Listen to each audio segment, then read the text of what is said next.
15 nouveautés dans la version 11.1 de Logic. C'est parti.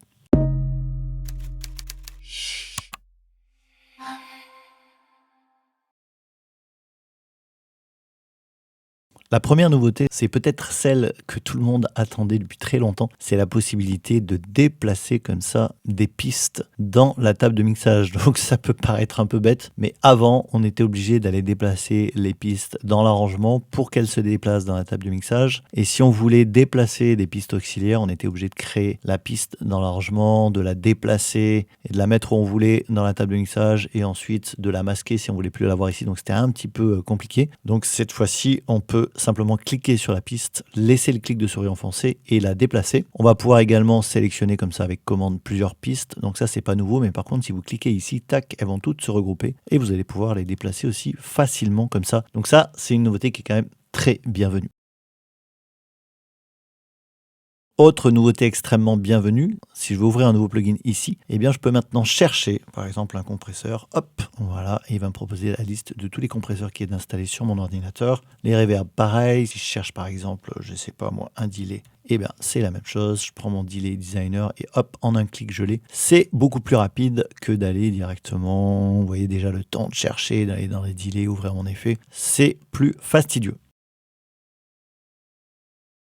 Autre nouveauté, on peut maintenant supprimer les plugins plus rapidement qu'avant. Pour enlever un module, il fallait simplement cliquer sur les deux flèches à droite et faire aucun module. Si je voulais supprimer tous ces plugins d'un coup, on pouvait le faire, simplement en faisant un clic droit ici, supprimer tous les modules d'effet. Donc ça, c'est pas nouveau. Par contre, ce qui est nouveau, c'est de pouvoir supprimer un effet comme ça très rapidement en appuyant sur la touche commande. J'ai une gomme et clac, je vais simplement pouvoir supprimer mes effets. Ça va également fonctionner sur les départs auxiliaires. Si vous voulez les supprimer, j'appuie sur commande, clac, clac, clac, je vais les supprimer beaucoup plus rapidement qu'avant.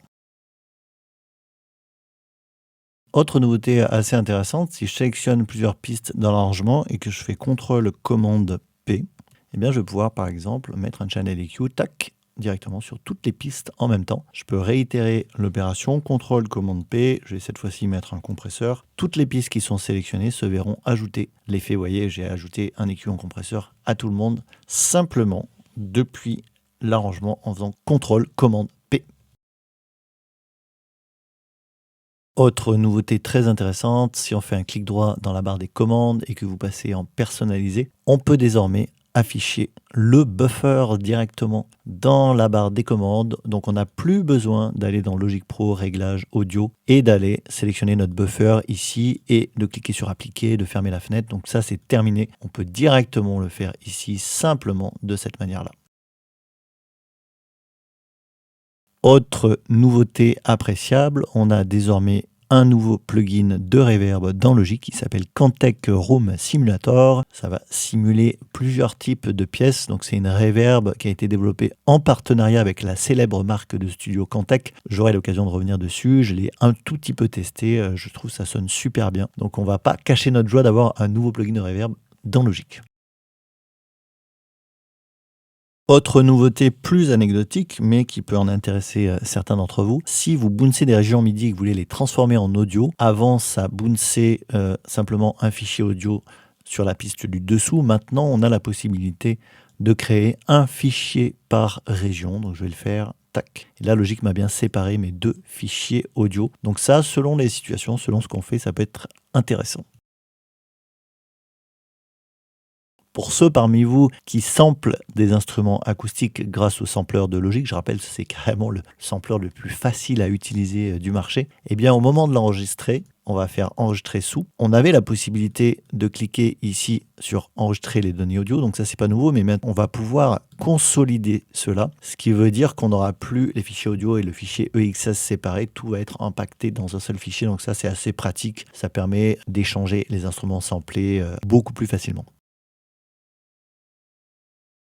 Concernant le MIDI, on a une nouvelle option dans les réglages d'enregistrement de Logic. Ici, vous pouvez choisir d'enregistrer toutes les pistes sélectionnées. Donc avant, on était sur ce réglage-là. Par exemple, si j'avais cette piste-là qui était sélectionnée, tac, et que je joue du clavier, vous voyez, ça va être que la première piste qui va jouer, mais pas les autres. Donc là, avant, j'étais obligé de cliquer sur le R pour armer les pistes MIDI pour pouvoir jouer toutes les pistes en même temps. Maintenant, j'ai plus besoin de faire ça. Il suffit d'afficher cette option. Et maintenant, dès que je joue, hop, toutes ces pistes vont se déclencher comme si j'avais cliqué sur le R. Donc ça peut être intéressant si vous faites beaucoup de layering et vous empilez comme ça plusieurs synthés en même temps. Ça peut être très pratique pour composer.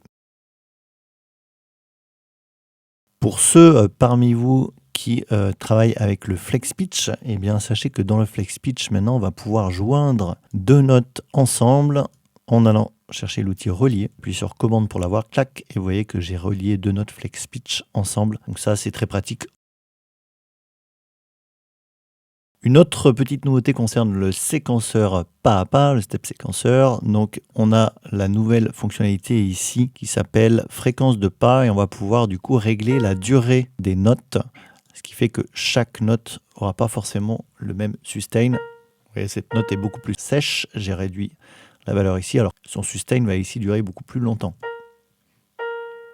Donc vous testerez ça sur des choses rythmiques, percussives ou mélodiques, ça marche très bien. Vous pouvez aussi désormais exporter votre morceau directement dans l'application Dictaphone, dans les mémos vocaux. Et ça, c'est pratique parce qu'on va le retrouver directement dans l'application Dictaphone et ensuite vous allez pouvoir le ranger dans vos dossiers. Je rappelle que vous pouvez créer des dossiers ici et ranger vos différentes compos.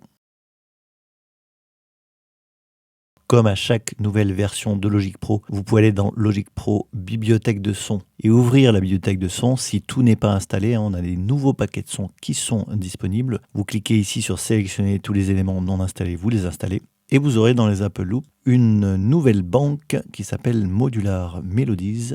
Des nouvelles boucles, pardon. On va pas bien cacher notre joie d'avoir des nouvelles boucles dans Logic, ça c'est plutôt cool. Vous aurez également dans les grilles de départ des live loops un nouveau modèle de live loop qui s'appelle PomPom. Autre toute petite nouveauté de cette version de Logic, quand vous créez une piste instrument, et bien désormais Logic nous propose un classement de tous les instruments virtuels par catégorie. Donc vous voyez que là j'ai toutes les drums, là j'ai tous les samplers, tous les studios instruments, tous les synthés, les utilities et les vintage keys. Donc pour les personnes qui débutent, je trouve ça assez cool que l'équipe d'Apple ait classé tout ça très simplement.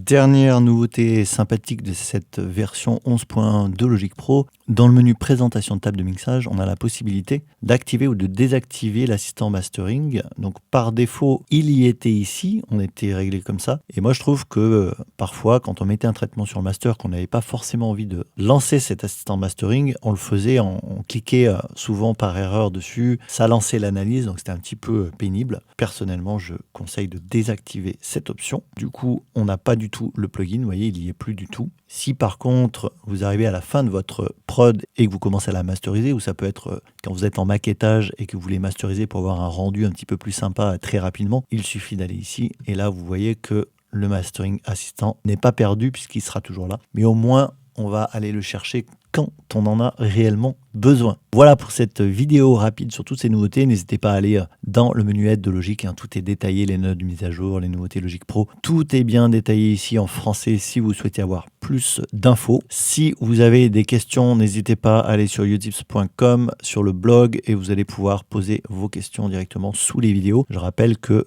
les vidéos YouTube sont intégrées sur le site, mais vous avez aussi un résumé texte dessous, et vous avez plein d'autres liens qui renvoient à d'autres astuces sur le site. N'hésitez pas également à vous inscrire au cours en ligne. Encore une fois, je fais un cours de logique sur le site de 2 heures. Vous avez tout un déroulé pas à pas qui vous permettent de bien démarrer sur Logic si c'est votre cas. Vous pouvez tout afficher, le sommaire qui est là. Il suffit de vous créer un compte et vous rentrez. C'est totalement gratuit. Et pour ceux qui veulent aller plus loin, eh bien n'hésitez pas à aller voir les formations que je propose sur Logic. Il y a 2 niveaux, principalement destinés aux intermittents du spectacle. Donc si vous avez des droits AVDAS, eh bien vous pouvez me contacter si ça vous intéresse. Quant à moi, je vous dis à la semaine prochaine, à lundi prochain pour le prochain tuto sur Logic. Ciao!